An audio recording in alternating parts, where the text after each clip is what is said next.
Hi friends, எல்லாருக்கும் வணக்கம். So இந்த வீடியோவில் என்ன பார்க்க போறீங்க அப்படின்னா, இந்திய பொருளாதாரம் தான் பார்க்க போறீங்க.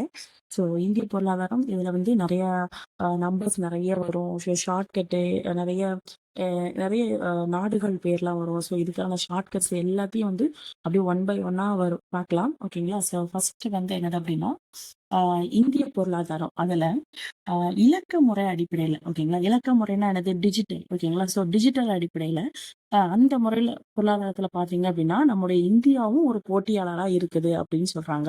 ஓகேங்களா? ஸோ இந்த டிஜிட்டல் முறையில பாத்தீங்க அப்படின்னா, நம்ம இந்தியாவும் ஒரு போட்டியாளரா இருக்குப்பா அப்படின்னு சொல்றாங்க. சொன்னது யாரு அப்படின்னா, சுந்தர் பிச்சை, அதாவது சிஇஓ ஆஃப் கூகுள். ஓகேங்களா?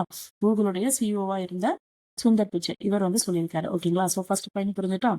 ஸோ இலக்க முறை அடிப்படையில, ஓகேங்களா, இலக்க முறை அடிப்படையில் பொருளாதாரத்துல இந்தியாவுக்கும் ஒரு ஒரு ஒரு ஒரு போட்டியாளராக அங்க இருக்கிறாங்க அப்படின்னு சொல்றாங்க. சொன்னது யார் அப்படின்னா, Sundar Pichai, CEO of Google.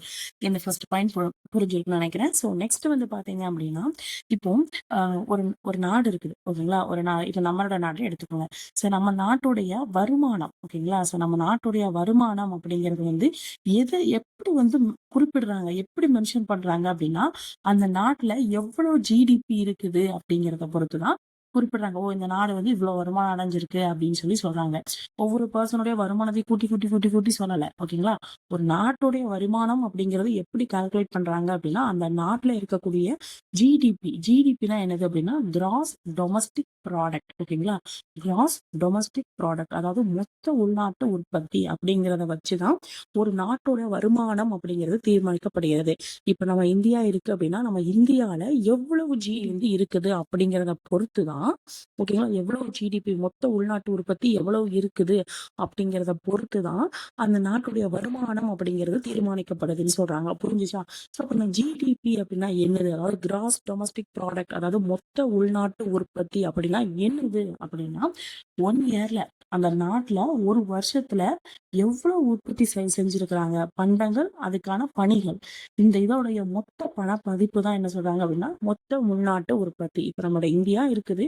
நம்ம இந்தியால 1 இயர்ல வந்து எவ்வளவு உற்பத்தி செஞ்சிருக்காங்க, பொருட்கள், அந்த பொருட்களை செய்யறதுக்கு எவ்வளவு பணிகள் தேவைப்பட்டுச்சு, வேலை, அந்த எவ்வளவு ஒர்க் தேவைப்பட்டுச்சு. ஸோ இதை பத்தி இதுல இருக்கக்கூடிய மொத்த பண மதிப்பை தான் என்ன சொல்றாங்க அப்படின்னா, உங்களுக்கு ஜிடிபி அப்படின்னு சொல்றாங்க.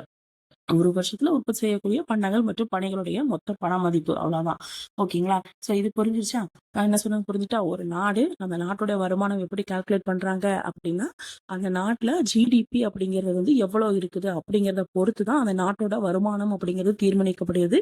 அப்ப அந்த ஜிடிபி அப்படின்னா என்னது அப்படின்னா, ஒரு வருஷத்துல அந்த நாட்டுல எவ்வளவு பண்டங்கள் மற்றும் பணிகளுடைய மொத்த பண மதிப்பு இருக்கோ அதை பொறுத்து, அதைத்தான் என்ன சொல்றாங்க அப்படின்னா ஜிடிபி, அதாவது கிராஸ் டொமஸ்டிக் ப்ராடக்ட் அப்படின்னு சொல்றாங்க. So at the same time அது என்ன சொல்றாங்கன்னா, மொத்த உள்நாட்டு உற்பத்தி தமிழ்ல வந்து சொல்றாங்க. ஸோ அப்ப இது புரிஞ்சுட்டா, அந்த 2 பாயிண்ட் வந்து புரிஞ்சுட்டா? ஸோ அது மட்டும் இல்லாம நாட் ஓன்லி ஜிடிபியை மட்டும் வச்சுக்கிட்டு சொல்ல மாட்டாங்க. இன்னும் சில விஷயங்கள் இருக்குது. அது என்னது அப்படின்னா, சிட்டிசன், அதாவது நம்ம இருக்கோம்ல, குடிமகன்கள். ஸோ அவங்களுடைய வாழ்க்கை தரம், நம்மளுடைய வாழ்க்கை தரம், அப்ப நம்மளுடைய நலவாழ்வு, இதுவும் அதுல இன்க்ளூட். வெறும் நாடு மட்டும் முன்னேற்றம் அடைந்தா பத்தாது. ஸோ அப்ப நாட்டுல இருக்கக்கூடிய மக்களும் முன்னேற்றம் அடையணும், இல்லைங்களா? ஸோ அப்போ வந்து அந்த நாட்டுடைய மக்களுடைய வாழ்க்கை தரம் மற்றும் மக்களுடைய நலவாழ்வு, இது பொறுத்துதான் என்னது அப்படின்னா அதுவும் இன்க்ளூட் ஆகுது இந்த ஜிடிபி. ஓகேங்களா? ஒரு நாட்டுடைய வருமானம் அப்படிங்கிறதுல இதுவும் இன்க்ளூட் ஆகுது. அப்போ மொத்தம் 3 விஷயம் சொல்றாங்க. ஸோ என்னென்ன விஷயங்கள் அப்படின்னா, ஸோ ஃபர்ஸ்ட் வந்து பாத்தீங்கன்னா, ஜிடிபி, ஒரு நாட்டுல எவ்வளவு 1 இயர்ல வந்து எவ்வளவு உற்பத்தி செய்யறாங்க, பண்டங்கள் மற்றும் பணிகளுடைய மதிப்பு. ஸோ இது சொன்னோம். ஸோ செகண்ட் வந்து பாத்தீங்கன்னா, மக்களுடைய வாழ்க்கை தரம். அப்புறம் வந்து பாத்தீங்கன்னா, மக்களுடைய நலவாழ்வு. இது எல்லாமே வந்து சேர்ந்தது தான் என்னதுன்னா, ஒரு நாட்டுடைய வருமானம் அப்படிங்கிறது தீர்மானிக்கிறாங்க. ஓகேங்களா? ஸோ இது புரிஞ்சுட்டா, நாட் ஒன்லி ஜிடிபி மட்டும் கிடையாது, மக்களுடைய உயர்ந்த வாழ்க்கை தரமும், அதுக்கப்புறம் மக்களுடைய நலவாழ்வு, இதுவும் வந்து உள்ளடக்கி இருக்கு அப்படின்னு சொல்றாங்க. ஓகேங்களா? ஸோ நெக்ஸ்ட் வந்து பாத்தீங்க அப்படின்னா, இப்போ இப்போ இந்த வாழ்க்கை தரம்னு சொல்லி நம்ம சொன்னோமா, இந்த வாழ்க்கை தரத்தையும் இன்க்ளூட் ஆயிருக்குது, மக்களுடைய நலவாழ்வு இன்க்ளூட் ஆயிருக்குன்னு சொன்னோமா. ஸோ இப்போ இந்த மக்களுடைய வாழ்க்கை தரம் அப்படின்னா என்னது அப்படின்னா, ஸோ அதுல 3 அளவீடுகள் வந்து கொடுத்துருக்குறாங்க. ஓகேங்களா? HDI, PQLI, GNHI. ஓகேங்களா? HDI, PQLI, GNHI. ஓகேங்களா? மறுபடியும் சொல்றேன். HDI, PQLI GNHI. ஓகேங்களா? ஸோ இப்போ இதுக்கான எக்ஸ்பேண்ட் ஃபார்ம் பார்த்துக்கலாம். ஓகேங்களா? HDI அப்படின்னா என்னன்னா ஹியூமன் டெவலப்மெண்ட் இண்டெக்ஸ். ஓகேங்களா? Human development index. Human development index. ஓகேங்களா? நான் சொல்லும் போது நீங்களும் 3 டைம்ஸ் 4 டைம்ஸ் சொன்னீங்க அப்படின்னா உங்களுக்கு மெமரைஸ் ஆயிடும். ஸோ நெக்ஸ்ட் வந்து PQLI அதுனா என்னது அப்படின்னா Pனா என்னது people. So people quality life. So லைஃப்னா என்னது வாழ்க்கை தர குறியீடு. ஸோ இண்டெக்ஸ்னா குறியீடு. ஸோ PQLI அப்படின்னா என்னது பீப்புள் குவாலிட்டி லைஃப் இண்டெக்ஸ். ஓகேங்களா? ஸோ நெக்ஸ்ட் வந்து பாத்தீங்க அப்படின்னா GNHI அப்படின்னா என்னதுன்னா மொத்த நாட்டு மகிழ்ச்சி. ஹெச் ஃபார் என்னது ஹாப்பினஸ். So happiness index. ஓகேங்களா? Gross national happiness index. ஓகேங்களா? ஸோ இந்த 3 ஞாபகம் வச்சுட்டு ஃபர்ஸ்ட் வந்து HDI, நெக்ஸ்ட் வந்து PQLI, தேர்ட் ஒன் வந்து GNHI. HDIனா ஹியூமன் டெவலப்மெண்ட் இண்டெக்ஸ், நெக்ஸ்ட் வந்து PQLI அப்படின்னா பீப்புள் குவாலிட்டி லைஃப், அதுக்கப்புறம் இண்டெக்ஸ். ஓகேங்களா? ஸோ லாஸ்ட் வந்து GNHI gross national happiness index. ஓகேங்களா? ஸோ இது எல்லாத்தையும் புரிஞ்சுட்டு தமிழ்லும் படிச்சுக்கோங்க. மனித வள மேம்பாட்டு குறியீடு, வாழ்க்கை குறியீடு, அதுக்கப்புறம் மொத்த நாட்டு மகிழ்ச்சி குறியீடு. ஓகேங்களா? ஸோ மனித வள மேம்பாட்டு குறியீடு, வாழ்க்கை குறியீடு, மொத்த நாட்டு மகிழ்ச்சி குறியீடு. ஸோ இதுதான் இந்த ஃபர்ஸ்ட் பேஜ்ல வந்து கொடுத்துருக்கேன். ஓகேங்களா? ஸோ நெக்ஸ்ட் வந்து பார்த்தீங்க அப்படின்னா ஸோ இதுக்கான வந்து பிடிஎஃபோ இல்லை ஃபோட்டோவோ நான் வந்து என்னுடைய LTV ஸ்டடி விலாக் அந்த இது கொடுத்துருப்பேன். ஓகேங்களா? என்னோட சேனலில் மேலே நீங்கள் கிளிக் பண்ணி பார்த்தீங்கன்னா டெலிகிராம் சேனல் வரும். ஸோ அந்த டெலிகிராமில் வந்து நான் ஃபோட்டோவாக அனுப்பிடுவேன். ஸோ நீங்கள் அதை வந்து நீங்கள் அப்படியே வந்து நீங்கள் என்ன பண்ணிக்கலாம், காப்பி பண்ணிக்கலாம். ஓகேங்களா? ஸோ நெக்ஸ்ட் வந்து பார்த்தீங்க அப்படின்னா GNHI. ஓகேங்களா? ஸோ GNHI அப்படிங்கிறது வந்து என்னது அப்படின்னா மொத்த நாட்டு மகிழ்ச்சி குறியீடு. ஓகேங்களா? ஸோ மொத்த நாட்டு மகிழ்ச்சி குறியீடு அப்படிங்கிற இப்போ நம்ம இந்த சைடு பார்த்தோம்னா லாஸ்டா மொத்த நாட்டு மகிழ்ச்சி குறியீடு. இந்த வேர்டை வந்து ஃபர்ஸ்ட் இந்த தொடரை வந்து ஃபர்ஸ்ட் யார் வந்து இன்ட்ரோடியூஸ் பண்ணா அப்படின்னா பூடான் நாட்டு மன்னர். ஓகேங்களா? ஸோ 1972 ஓகேங்களா அந்த டைம்ல ஜிக்மே சிங்கே வாங்கர் அவர் பேர். ஓகேங்களா? ஸோ அவர் தான் இந்த தொடரை வந்து ஃபர்ஸ்ட் என்ன பண்ணிருப்பாரு, இன்ட்ரோ கொடுத்திருப்பாரு. ஓகேங்களா? ஸோ மறுபடியும் சொல்றேன், GNHI அதாவது கிராஸ் நேஷனல் ஹாப்பினஸ் இண்டெக்ஸ். இந்த வார்த்தையை அதாவது மொத்த நாட்டு மகிழ்ச்சி குறியீடு அப்படிங்கிற ஒரு வார்த்தையும் அந்த தொடரை ஃபர்ஸ்ட் இன்ட்ரடியூஸ் கொடுத்தது யாரு அப்படின்னா உங்களுக்கு வந்து பூடான் நாட்டு 4வது மன்னர். ஓகேங்களா? அவர் பேர் என்ன, ஜிக்மே சிங்கே வாங்கர். ஓகேங்களா? ஸோ அப்போ வந்து உங்களுக்கு ஹாப்பினஸ் வேணும் அப்படின்னா நீங்க வந்து எழுந்து வரணும். ஓகேங்களா? ஸோ ஹாப்பினஸ் வேணும். ஹாப்பினஸ்னா வந்து மகிழ்ச்சி குறியீடு தானே. ஸோ ஹெச் ஃபார் ஹாப்பினஸ் தானே. ஓகே, எழுந்து வாங்க, அதான் எனது வாங்க. ஓகேங்களா? ஸோ எழுந்து வாங்க. உங்களுக்கு ஹாப்பினஸ் வேணும்னா எழுந்து வாங்க. ஸோ எழுந்துனா என்னது 72. ஸோ 72 1972 ஹாப்பினஸ்னா மகிழ்ச்சி குறியீடு. ஸோ எழுந்து அப்படின்னா 72, வாங்க அப்படின்னா வாங்க. ஓகேங்களா? வாங்க. ஓகேங்களா? ஸோ அப்போ இதை முடிஞ்சுட்டா ஸோ நெக்ஸ்ட் வந்து பாத்தீங்கன்னா இதுல வந்து என்ன சொல்றாரு அப்படின்னா ஒரு நிலைத்த முன்னேற்றம். இப்போ வந்து நிலைத்த முன்னேற்றம் இருக்கிறது மொத்த நாட்டு மகிழ்ச்சி குறியீடுன்னு சொல்றாங்க. அதுல என்னென்னலாம் இன்க்ளூட் ஆயிருக்கும் அப்படின்னா நிலைத்த முன்னேற்றம் இருக்கணும். அதாவது இப்படி முன்னேற்றம் வந்து அப்படி தொடர்ச்சி அப்படி கரெக்டா இருந்திருக்கணும். நெக்ஸ்ட் வந்து சுற்றுச்சூழல், சுத்தி இருக்கிற இடம் வந்து எப்படி இருக்கணும், பாதுகாப்பா இருக்கணும். நெக்ஸ்ட் வந்து கலாச்சாரம் வந்து மேம்பாடுடையதா இருக்கணும். நெக்ஸ்ட் வந்து சிறந்த நிர்வாகம் வந்து இருக்கணும் அப்படின்னு சொல்றாங்க. ஓகேங்களா? ஸோ இப்போ மொத்த அவருடைய பார்வையில பாத்தீங்க அப்படின்னா நிலைத்த முன்னேற்றம் வந்து இருக்கணும், சுற்றுச்சூழல் பாதுகாப்பு வந்து இருக்கணும், கலாச்சார மேம்பாடு வந்து இருக்கணும். ஸோ நெக்ஸ்ட் சிறந்த நிர்வாகம் அப்படிங்கிறது இருக்கணும். ஸோ இப்படிலாம் இருந்தேன்னா அது வந்து ஒரு மொத்த நாட்டு மகிழ்ச்சி குறியீடு, ஒரு நாடு வந்து ஒரு நல்லா இருக்கிறதான ஒரு இது அப்படிங்கிற மாதிரி அவருடைய இதை சொல்றாரு. ஸோ நெக்ஸ்ட் வந்து பாத்தீங்க அப்படின்னா வளர்ந்த நாடுகள், வளர்ந்து கொண்டிருக்கும் நாடுகள் அப்படின்னு சொல்றாங்க. ஸோ வளர்ந்த நாடுகள், இந்த பக்கம் பாத்தீங்கன்னா வளர்ந்து கொண்டிருக்கும் நாடுகள். ஸோ இதுபடி பாத்தீங்க அப்படின்னா இதுக்கும் நிறைய ஷார்ட்கட் வந்து இருக்குது. ஸோ பார்க்கலாம். ஃபர்ஸ்ட் வந்து வளர்ந்த நாடுகள்னா என்னது, வளர்ந்து கொண்டிருக்கும் நாடுகள்னா என்னது, எப்படி பிரிக்கிறாங்க அப்படிங்கிறத பார்க்கலாம். ஸோ வளர்ந்த நாடுகள் அப்படின்னா இப்போ வந்து இப்போ அமெரிக்கா, சைனா இதெல்லாமே நல்லா வளர்ந்த நாடுகள், ரொம்ப நல்ல டெவலப்பான நாடுகள். ஏன் அப்படின்னா அவங்க வந்து அவங்களுடைய வளங்களை, அவங்க நாட்டுல என்ன வளங்கள் இருக்குதோ அந்த வளங்களை வந்து கரெக்டா யூஸ் பண்றாங்க. ஓகேங்களா? ஃபுல்லா யூஸ் பண்றாங்க, கரெக்டா யூஸ் பண்றாங்க. ஆனா இந்த வளர்ந்து கொண்டிருக்கும் நாடுகளோ இல்ல பின்தங்கிய நாடுகளோ என்ன பண்ணுவாங்க, அவங்க நாட்டுல இருக்கக்கூடிய நல்ல ஃபேமஸ் ஃபேமஸான வளங்களை ஒழுங்கா யூஸ் பண்ண தெரியல, ஆர் வந்து அந்த அளவுக்கு யூஸ் பண்ணல. இந்த மாதிரி இருக்காங்க. ஓகேங்களா? ஸோ அதைத்தான் சொல்றாங்க வளர்ந்த நாடுகள். தொழில்மயமான வளங்களை முழுமையாக பயன்படுத்தும் நாடுகள். ஓகேங்களா? அவங்க நாட்டுல இருக்கக்கூடிய அந்த வளங்களை வந்து முழுமையா யூஸ் பண்றாங்க. இவங்க வந்து இப்ப நிலம் இருக்கு, சுரங்கம் இருக்குது, உழைப்பாளர்களும் நிறைய இருக்கிறாங்க. அப்படி இருந்தாலுமே அவங்கள முழுமையா யூஸ் பண்ண தெரியாத நாடுகளா இருக்கும். ஓகேங்களா? ஸோ அப்படி இருந்தா அவங்க வந்து வளர்ந்து கொண்டிருக்கும் நாடுகள் சொல்றாங்க. இவங்க வளர்ந்த நாடுகள் அப்படின்னு சொல்றாங்க. ஸோ இதுக்கான ஷார்ட்கட் வந்து பார்த்துடலாம். ஓகேங்களா? இப்போ வந்து தெரியும்ல. ஸோ ஓகேங்களா? ஆவ விட்டுருங்க. ஆவ இதுக்குள்ள விட்டுருங்க. இந்த பக்கம் இந்த பக்கம் இந்த பக்கம் இந்த பக்கமும் வரும். ஓகேங்களா? ஃபர்ஸ்ட் நம்ம இதை மட்டும் பார்த்துக்கலாம். இ அதுக்கப்புறம் ஜேங்கிறத நீங்க ஐன்னு ஞாபகம் வச்சுக்கோங்க. உயிரெழுத்துல வந்து இதெல்லாம் வருதும் அப்படின்னு ஞாபகம் வச்சுக்கோங்க. இ ஜ இதை பாத்தீங்கன்னா ஆங்கிறது என்னது உங்களுக்கு? USA, America. ஓகேங்களா? ஸோ ஈங்கிறது வந்து இங்கிலாந்து. ஸோ ஐன்னு ஞாபகம் வச்சுக்கோங்க. உயிரெழுத்துல ஐ வரும்ல. ஸோ ஐன்னு ஞாபகம் வச்சுக்கோங்க. ஆனால் இது ஜான்னு முன்னொரு மைண்ட்ல வச்சுக்கோங்க. So Japan. அப்ப இ ஜ இது வந்து என்னது உங்களுக்கு உயிரெழுத்துக்கள்ல உள்ளது அப்படின்னு ஒரு ஜஸ்ட் ஒரு ஞாபகம் வச்சுக்கோங்க. So Japan. இந்த 3 இது ஞாபகம் வச்சுட்டா. ஸோ அதுக்கப்புறம் பாருங்க அப்படின்னா எக்ஸ்ட்ரா இருக்கிறது என்னன்னா கனடாவும் இன்னொரு பிரான்ஸும். கனடாவும் இன்னொன்னு பிரான்ஸ். ஓகேங்களா? ஸோ கனடா பிரான்ஸ் இது மட்டும் எக்ஸ்ட்ரா ஞாபகம் வச்சுக்கோங்க. ஓகேங்களா? கனடா இன்னொரு என்னது பிரான்ஸ். ஓகேங்களா? ஸோ அதுக்கப்புறம் இந்த பக்கம் வாங்க. இந்த பக்கம் பாத்தீங்க அப்படின்னா வளர்ந்து கொண்டிருக்கும் நாடுகள்ல என்னென்னலாம் இருக்குது. அங்க என்ன பார்த்தா பார்த்தோமா, அதனால அமெரிக்கா சொன்னோம். இங்கிறது இங்கிலாந்து பார்த்தோம். இங்க வந்து ஆக்கு பதிலா வருது. என்னது ஆப்பிரிக்கா. ஸோ இவங்க வந்து வளர்ந்து கொண்டிருக்கும் நாடுகள். அவங்க வளங்களை வந்து அந்த அளவு உழைப்பாளர்களையும் அந்த அளவுக்கு யூஸ் பண்ணல. ஓகேங்களா? ஸோ அப்போ வந்து இது வந்து ஆப்பிரிக்கா. இந்த ஈக்கு வந்து என்னன்னா இந்தோனேஷியா. ஓகேங்களா? So Indonesia. அப்புறம் பாப்பா ஞாபகம் வச்சுக்கோங்க. பாப்பாங்கிறது வந்து ஒண்ணு பங்களாதேஷ், இன்னொன்னு பாங்கிறது பாகிஸ்தான். பாகிஸ்தான். ஸோ லாஸ்ட் ஒன்று என்னன்னா மியான்மர். ஓகேங்களா? ஸோ அப்போ இந்த இது பார்த்துக்கோங்க. அகைன் ஞாபகம் வச்சுக்கோங்க. வளர்ந்த நாடுகள், வளர்ந்து கொண்டிருக்கும் நாடுகள். இதை மூடி வச்சுக்கிறேன். இந்த சைடு பாருங்க. America, England, Japan. அதான் ஐன்னு ஞாபகம் வச்சுக்கோங்க. ஜாங்கிறது மைண்ட்ல இருக்கட்டும். ஸோ நெக்ஸ்ட் வந்து கனடா, அதுக்கப்புறம் பிரான்ஸ். ஓகேங்களா? ஸோ இந்த பக்கம் பார்த்தீங்கன்னா இந்த எழுத்தை மட்டும் ஞாபகம் வச்சுக்கோங்க. இது அப்படிங்கிறது வந்து என்னது உங்களுக்கு? அப்படிங்கிறது ஆப்பிரிக்கா, ஈங்கிறது இந்தோனேஷியா, இது வந்து உங்களுக்கு பங்களாதேஷ், இது பாகிஸ்தான், இது மியான்மர். ஓகேங்களா? ஸோ அப்போ இதுதான் இதுக்கான ஷார்ட்கட். ஓகேங்களா? ஸோ இது வந்து வளர்ச்சி குன்றிய, பின்தங்கிய மற்றும் 3ஆம் உலக நாடுகள் அப்படின்னு சொல்றாங்க. ஓகேங்களா? வளர்ச்சி குன்றிய, அதுக்கப்புறம் பின்தங்கிய, அதாவது வளர்ச்சி ரொம்ப கம்மியா இருக்கும், ரொம்ப பின்தங்கிய இருக்காங்க அப்படின்னா அவங்கள வந்து 3ஆம் உலக நாடுகள் அப்படின்னு சொல்றாங்க.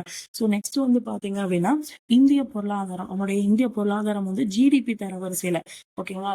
ஜிடிபி தரவரிசையில ஜிடிபி தரவரிசைப்படி பாத்தீங்க அப்படின்னா, அதாவது இன்டர்நேஷனல் மானிட்டரி ஃபண்ட், அதாவது IMF. ஓகேங்களா? So international monetary fund, IMF. இதப்படி பாத்தீங்க அப்படின்னா எத்தனாவது இடத்துல இருக்கும் அப்படின்னா 2016 கணக்குப்படி பாத்தீங்க அப்படின்னா நம்ம 7வது இடத்துல இருக்கோம். ஓகேங்களா? ஃபர்ஸ்ட் 3 நாடு மட்டும் நல்லா ஞாபகம் வச்சுக்கோங்க. ஓகேங்களா?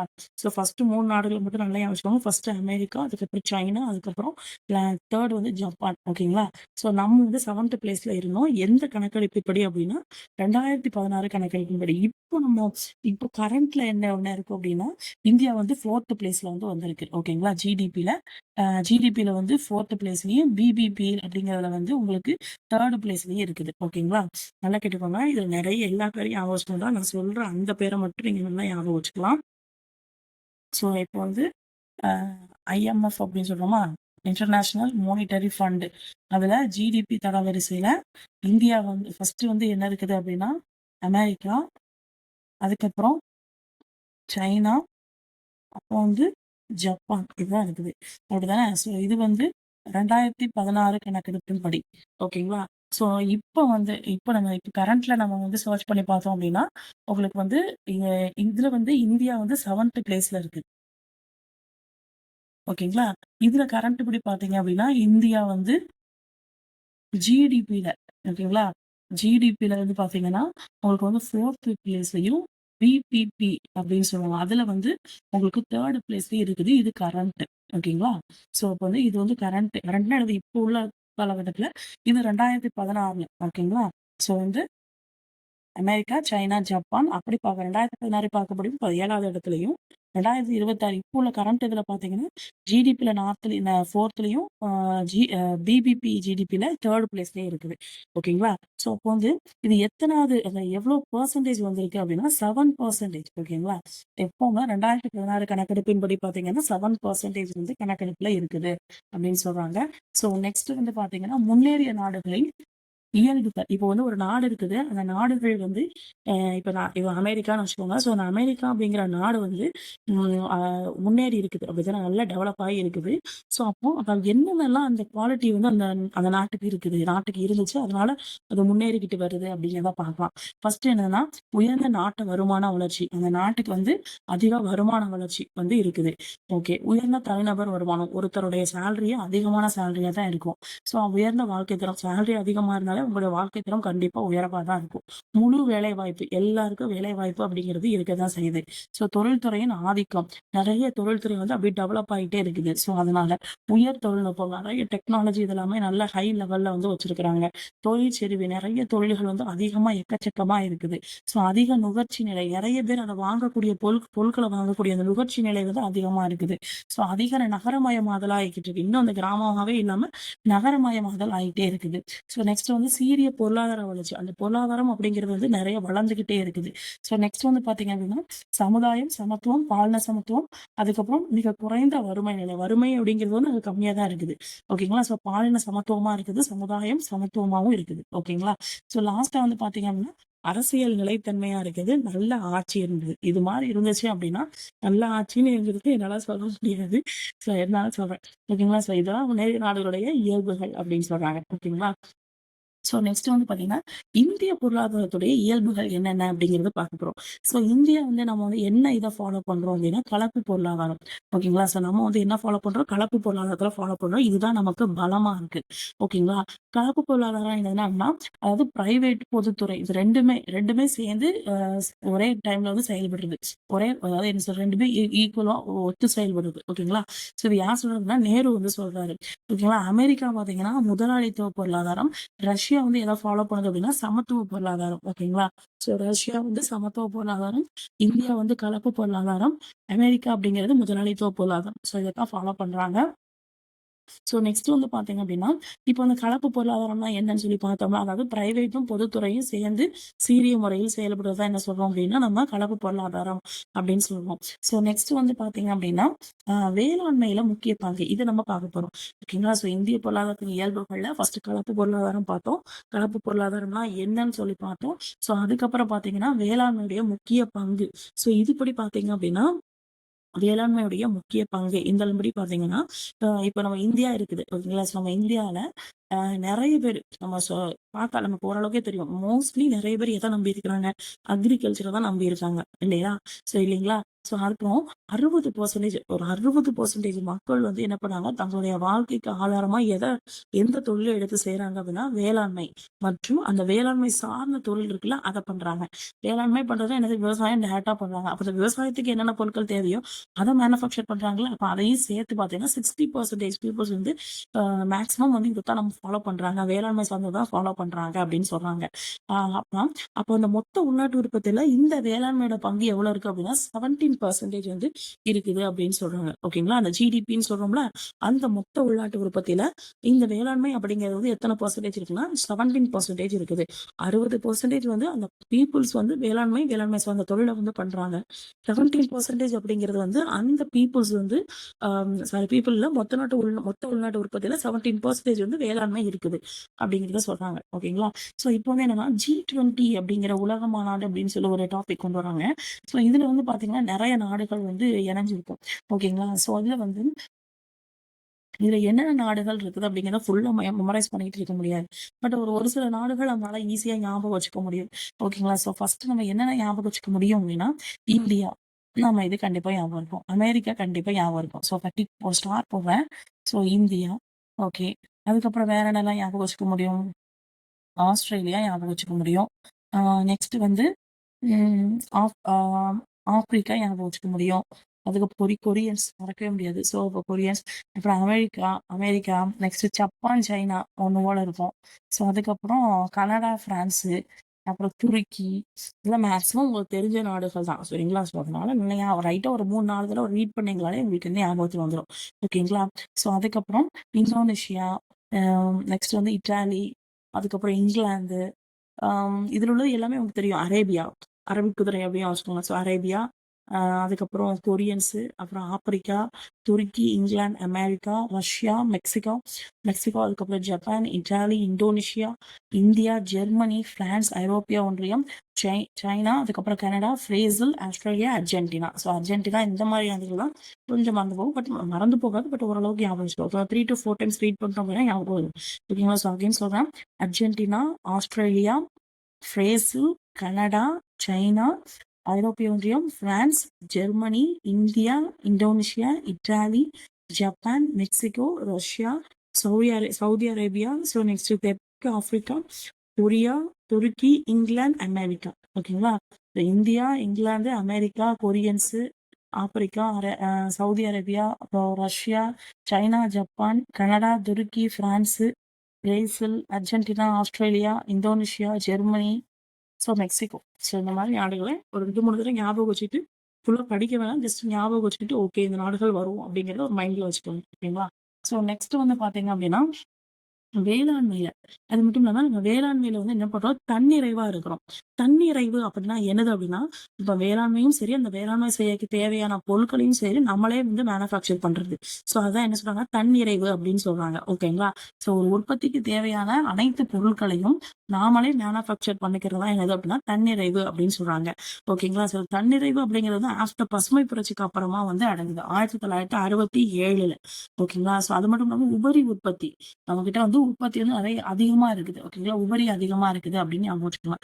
ஸோ அதுக்கப்புறம் பார்த்தீங்க அப்படின்னா, இப்ப இந்த பழங்கள், காய்கறிகள், அப்புறம் வாசனை பொருள், தாவர எண்ணெய், புகையிலை, விலங்குகளோட தோல் இந்த மாதிரி இது பண்றதுனால நம்ம நிறைய மேனுஃபேக்சர் பண்றதுனால பன்னாட்டு வாணிபத்துடைய பொருளாதாரம் அவங்க கூட இந்த பொருளாதாரமும் என்ன ஆகுதுன்னா கொஞ்சம் கொஞ்சம் ஸ்ட்ராங் ஆகுது அப்படின்னு சொல்றாங்க. ஓகேங்களா? ஸோ நெக்ஸ்ட் வந்து பாத்தீங்கன்னா வளர்ந்து வரும் சந்தை. இதன்படி பாத்தீங்க அப்படின்னா ஸோ இந்தியால இப்ப நம்ம வந்து என்ன பண்ணுவாங்கன்னா, இப்ப நம்ம இந்தியா இருக்குது. இந்தியா வந்து ஒரு சந்தை மாதிரி யூஸ் பண்ணுவாங்க. சந்தை மாதிரி யூஸ் பண்ணுவாங்கன்னா, அவங்க நாட்டுல இருக்கக்கூடிய அம் நல்ல என்ன சொல்றது, விற்பனை ஆகாத பொருளோ, இல்ல விற்பனை ஆன பொருளோ எதுவா இருந்தாலும் சரி, அத நம்ம நாட்டுல வந்து ஒரு சந்தை மாதிரி யூஸ் பண்ணி நம்ம நாட்டுல விக்கிற மாதிரி. ஓகேங்களா? ஸோ அதான் என்னது, இந்தியாவின் சந்தை கிவ் வாய்ப்பு டு பிற நாடுகள். மத்த நாடுகளுக்கு வந்து என்ன பண்றாங்க அப்படின்னா, வாய்ப்புகள வந்து என்ன பண்றாங்க, குடுக்குறாங்க. ஓகேங்களா? ஸோ மத்த நாடுகள் வந்து நம்ம நாட்டுல வந்து என்ன பண்ணலாம், சந்தை வந்து போடலாம். சந்தைன்னா என்னது, காய்கறி சந்தை மாதிரி கிடையாது. இப்ப நிறைய இதெல்லாம் நடக்குதுல்ல. ஸோ அந்த மாதிரி. ஓகேங்களா? ஸோ உள்நாட்டு உற்பத்தியை தக்க வச்சிருக்கிறதுனால மத்த நாடுகள் வந்து எல்லாரும் என்ன பண்றாங்க அப்படின்னா இந்த நாட்டுக்கு வராங்க. ஸோ நம்ம நாட்டுக்கு வராங்க. நம்ம நாட்டுக்கு வந்து என்ன பண்ணாங்க, ஒரு சந்தை மாதிரி யூஸ் பண்ணி அவங்களோட பொருள் இங்க வந்து என்ன பண்றாங்க, சேல்ஸ் பண்றாங்க. ஸோ இப்போ வந்து அது என்னென்ன மெத்தட் மூலமா அப்படின்னா ஃபாரின் டைரக்ட் இன்வெஸ்ட்மெண்ட் FDI, இன்னொன்னு வந்து FII அப்படின்னு சொல்றாங்க, ஃபாரின் இன்ஸ்டிடியூஷனல் இன்வெஸ்டர். ஓகேங்களா? ஸோ இன்ஸ்டிடியூஷனல் இன்வெஸ்டர் இது வந்து வெளிநாட்டு நிறுவன முதலீட்டாளர். இது வந்து வெளிநாட்டு நேரடி முதலீடு. ஓகேங்களா? அந்த வெளிநாட்டுல இருந்து நேரடியா வந்து முதலீடு பண்ணி இங்க இது பண்ணுவாங்க. இன்னொரு அந்த வெளிநாட்டுல நிறுவனங்கள் இருக்குல்ல, அவங்க வந்து முதலீடு பண்ணுவாங்க. ஓகேங்களா? ஒண்ணு அந்த நாடே, இல்ல அந்த நாட்டுல இருக்கக்கூடிய நிறுவனங்களோ. ஸோ இதன் மூலமா தான் என்ன பண்ணாங்க, அவங்க வந்து அவங்களுடைய பொருட்களை நம்ம நாட்டுல வந்து சந்தை மாதிரி யூஸ் பண்ணி விற்க ஆரம்பிக்கிறாங்க. ஓகேங்களா? ஸோ நெக்ஸ்ட் அது பேர் என்ன, FDI, FII. ஓகேங்களா? So foreign direct investment, foreign institutional investor.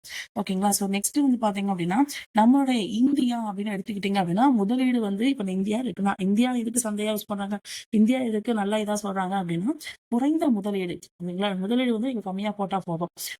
இடர்பாடு அப்படிங்கிறது வந்து உங்களுக்கு கம்மியா தான் இருக்கும். ரொம்பலாம் டார்ச்சர் பண்ண மாட்டோம். ரொம்பலையும் எந்த ஒரு பிரச்சனை எதுவும் வராது.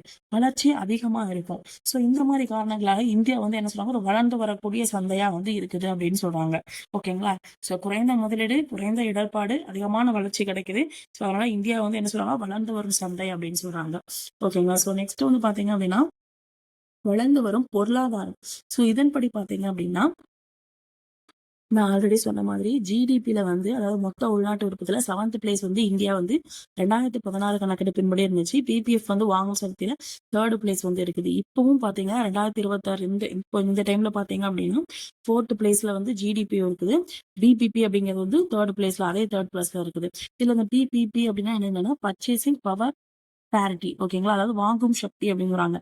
ஓகேங்களா? ஸோ அதனால பிபி ஓகேங்களா? ஸோ அதுக்கப்புறம் பார்த்தீங்கன்னா, இது மாரி விரைவான பொருளாதார வளர்ச்சி இருக்கிறதுனால, இதுவும் இந்த நாடும் நம்மளோட நாடும் G20ல வந்து இடம் பெற்றிருக்கு அப்படின்னு சொல்றாங்க. ஓகேங்களா? ஸோ விரைவான பொருளாதார வளர்ச்சி அப்படிங்கிறதுனால. ஸோ நெக்ஸ்ட் வந்து பார்த்தீங்கன்னா, வேகமாக வளரும் பொருளாதாரம். இது எப்படி பார்த்தீங்கன்னா, இந்தியா வந்து அதிக நிலையான வளர்ச்சியுடைய நாடா இருக்குது. ஓகேங்களா? ஸோ அதாவது இப்ப 2016, 17 இந்த காலகட்டத்தில பார்த்தீங்கன்னா, அந்த காலகட்டத்தில பார்த்தீங்க அப்படின்னா, இப்ப சீன மக்கள் இருக்கிறாங்க. ஓகேங்களா?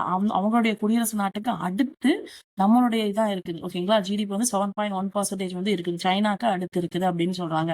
ஓகேங்களா? ஸோ இப்போ வந்து வேகமாக வளரும் வளரும் பணிகள் துறை. இதுபடி பார்த்தீங்க அப்படின்னா, நம்மளுடைய ஜிடிபில வந்து பார்த்தீங்கன்னா, மோஸ்ட்லி நெறைய பங்கு பார்த்தீங்கன்னா, பணிகள் அப்புறம் சேவைத்துறை. இதுதான் ரொம்ப அதிகமா இருக்குங்களா?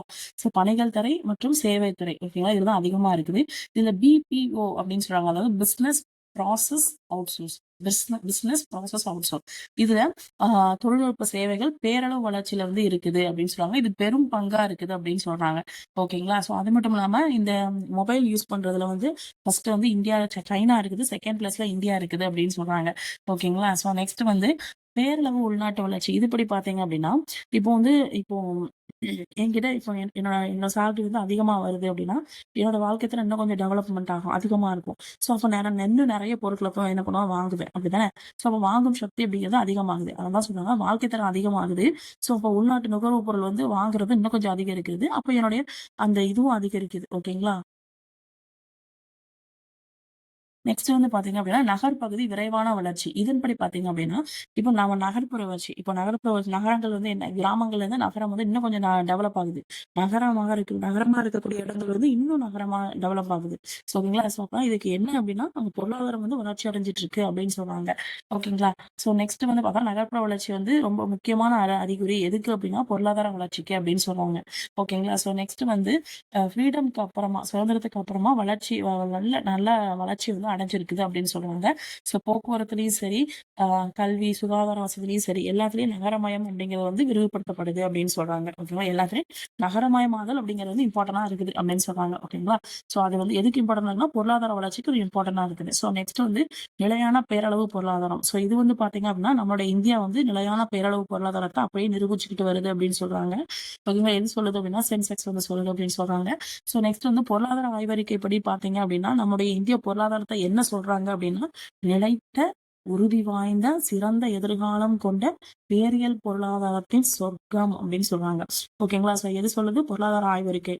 நிலைத்த, உறுதி வாய்ந்த, சிறந்த எதிர்காலம் கொண்ட பேரியல் பொருளாதாரத்தின் சொர்க்கம் அப்படின்னு சொல்றாங்க.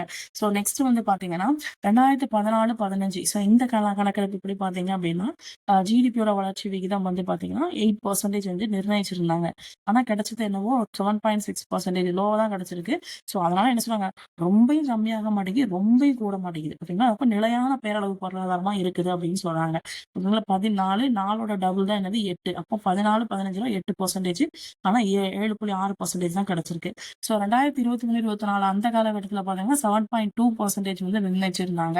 ஸோ 24, 25 காலகட்டத்தில பார்த்தீங்கன்னா 6.5ல இருந்து 7% வரைக்கும் இருக்குன்னு சொல்லியிருக்காங்க. ஓகேங்களா? ஸோ இது வரைக்கும் நம்ம பார்த்துருக்கோம். ஸோ நெக்ஸ்ட் வந்து மக்கள் தொகை பகுப்பு அடுத்த பார்ட் 2 வீடியோல வந்து பார்க்கலாம்.